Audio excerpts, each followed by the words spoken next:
Hi guys, welcome back to my mini blog. Har Har Mahadev, જય શ્રી કૃષ્ણ, જય ઉમિયામાં. તો આજે થઈ ગયો તો સાંજના 4:30 અને છોકરાઓને ટ્યુશને જવાનો ટાઈમ થઈ ગયો હતો, એટલે ફટાફટ આપણે આપણો રથ તૈયાર કરી લીધો અને પછી અમે 3 જણા અમારો રથ લઈને પહોંચી ગયા સીધા ટ્યુશને.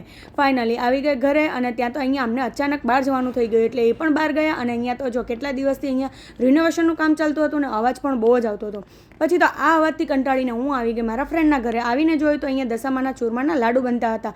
હા ભાઈ, આજે છે ને મારા ફ્રેન્ડના ત્યાં દશામાનું જાગરણ હતું. પછી તો આપણે પ્રસાદી બનાવી લીધી અને પછી ઘરે જઈને જોયું તો એક પણ ઘરમાં શાકભાજી પણ નહોતું અને આપણે પણ રસોઈ પણ બનાવવાની હતી. અને પછી ફટાફટ હું ને મારા નણંદ બંને જણા માર્કેટ ગયા અને ત્યાંથી આપણે લઈ લીધા હતા શાકભાજી. થોડુંક એવું શાકભાજી લીધું અને આજે તો મારે બનાવવાનું હતું કાંદા બટેકાનું શાક. પછી તો આવી ગયા ઘરે આવીને જમી કરી અને ફાઇનલી અત્યારે જવાનું હતું આપણે બહાર. એટલે અમે બધા તૈયાર થતા હતા ત્યાં તો બધા અચાનક જ હસવા લાગી ગયા. મેં કીધું કે શું છે હસવાનું કારણ, એ તો મને જરાક કહો. કે હા, પછી થોડીક વાર રહીને ખબર પડી કે હા, અમારા નણંદબાઈ જે સાડી પહેરાવેલી હતી એમનો સાડીનો પલ્લુ એટલે કે છેડો ઊંધો નાખેલો હતો. પછી મેં કીધું કે ચાલો તમે બધા સાઈડમાં ખસી જાઓ, આપણા સાસુમાને તૈયાર કરવાની જવાબદારી મારી. પછી તો સાસુમાનો સાડીનો છેડો છૂટો કરી અને કરી નાખ્યું ચીરહરણ. પછી તો ફાઇનલી બધું કમ્પ્લીટ થઈ ગયું. અમે લોકો બધા તૈયાર થઈ ગયા હતા, મસ્ત મજાની હું પણ રેડી થઈ ગયા હતી. તો કેવી લાગુ છું કમેન્ટ કરજો. પછી તો બધા ફાઇનલી તૈયાર થઈ ગયા. ત્યાં તો યાદ આવી ગયું કે ભાઈ અમારા સાસુમાની જવાબદારી મેં લીધેલી છે, એટલે હજુ એમને તૈયાર કરવાના બાકી હતા. પછી તો ફાઇનલી બધા તૈયાર થઈ ગયા અને અમારો રથ પણ તૈયાર થઈ ગયો. તો ચાલો આજે તો આપણે બે જગ્યાએ જવાનું છે, એટલે કે બે ભાઈઓના ઘરે જવાનું છે. પછી તો અમારો રથ લઈને સીધા થોડીક વારમાં પહોંચી ગયા ભાઈના ઘરે.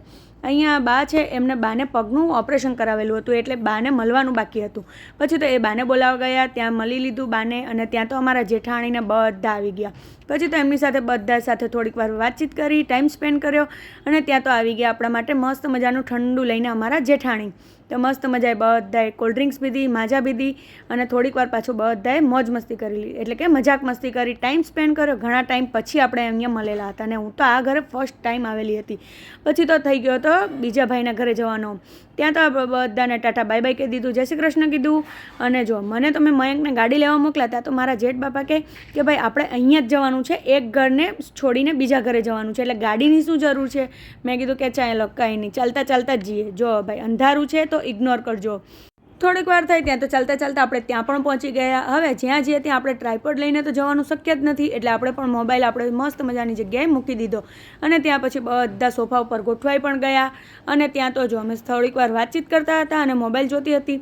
ત્યાં તો અમારા જેઠ બાપા વચ્ચે આવી ગયા. મેં કીધું કે ભાઈ કહેશો, અમારો મોબાઈલ અહીંયા ચાલુ છે. કે જો જ્યાં જાય ત્યાં તારો મોબાઈલ તને નડે.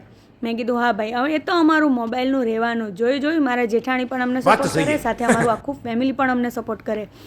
પછી તો અહીંયા મસ્ત મજાનું થોડીક વાર ટાઈમ સ્પેન્ડ કર્યો, વાતચીત કરી. અને અહીંયા પછી આવી ગયું હતું મસ્ત મજાનું પાછું કોલ્ડ ડ્રિંક. તો પછી તો અહીંયા જો મારી પાસે આવે એના કરતાં તો અરે હા, ક્યાં ગયું સીધું અમારા કરતાં તો છોકરાઓ પાસે. અહીંયા છોકરાઓ ક્યાંની ઠંડાની વેઇટ કરતા હતા.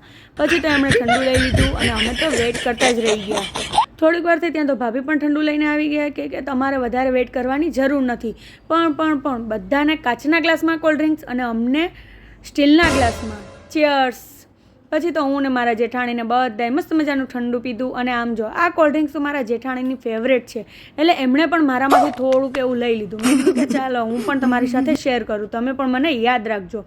પછી તો એમને ભાવતું હતું એટલે આપણે ના થોડી પડાય. પછી તો આપણે ઠંડુ આપી દીધું ને બધાની સાથે ટાઈમ સ્પેન્ડ કર્યો. પછી તો થઈ ગયો તો બધાને વાતચીત કરતાં થઈ ગયો ઘરે જવાનો ટાઈમ. અને બધાને જય શ્રી કૃષ્ણ કહી, ટાટા બાય બાય કહીને બધા એ લોકો નીકળી ગયા ઘરે જવા માટે. ત્યાં તો હજુ આ લોકો પણ બાકી હતા. પછી તો એમને પણ આપણે ટાટા બાય બાય કહી દીધું. અને ફાઇનલી જે જેઠાણીના ઘરે ગયા હતા, સોરી જે ભાઈના ઘરે ગયા હતા, એ બધાને મળી કરી અને ફાઇનલી અમે લોકો પણ નીકળી ગયા ઘરે જવા માટે.